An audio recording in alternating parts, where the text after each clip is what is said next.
Hello, എന്തൊക്കെയുണ്ട് വിശേഷങ്ങൾ? എല്ലാവർക്കും സുഖമാണെന്ന് വിചാരിക്കുന്നു. ഇന്ന് ഞാൻ വന്നിട്ടുള്ളത് നെല്ലിക്ക ജ്യൂസുമായിട്ടാണ്. അപ്പോൾ എങ്ങനെയാണ് ഇത് തയ്യാറാക്കുന്നത് നമുക്ക് നോക്കിയാലോ.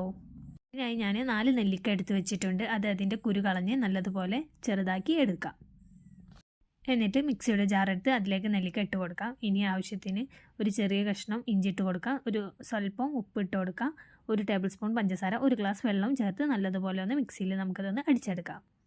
അപ്പോൾ ഇത്രയും ചെയ്ത് കഴിഞ്ഞാൽ നമ്മുടെ നെല്ലിക്ക ജ്യൂസിൻ്റെ ഫസ്റ്റ് സ്റ്റെപ്പ് റെഡി ആയിട്ടുണ്ട്. ഇനി ഇതിലേക്ക് 1 ഗ്ലാസ് വെള്ളവും ചേർത്ത് കൊടുക്കുക. അതുപോലെ ഒരു നാരങ്ങ മുറിച്ച് അതിൻ്റെ 2 കഷ്ണവും പിഴിഞ്ഞ് കൊടുക്കുക. ഇനി ഇത് നല്ലതുപോലെ ഒരു സ്പൂൺ വെച്ച് ഇളക്കി കൊടുത്തെടുക്കാം. ഇനി നമുക്കിതൊരു പാത്രത്തിലേക്ക് അരിപ്പ വെച്ച് അരിച്ചെടുക്കാം. പാകത്തിനനുസരിച്ച് മധുരവും ചേർത്ത് കൊടുക്കാവുന്നതാണ്. ഞാനിവിടെ 2 ടേബിൾ സ്പൂൺ പഞ്ചസാര കൂടി ചേർത്ത് കൊടുക്കുന്നുണ്ട്. അപ്പോൾ ഇത്രയൊക്കെ ആയിക്കഴിഞ്ഞാൽ നമ്മുടെ ജ്യൂസ് ഇവിടെ റെഡി ആയിട്ടുണ്ട്. ഇനി ഇത് നമുക്ക് ഗ്ലാസ്സുകളിലേക്ക് സെർവ് ചെയ്ത് എടുക്കാം.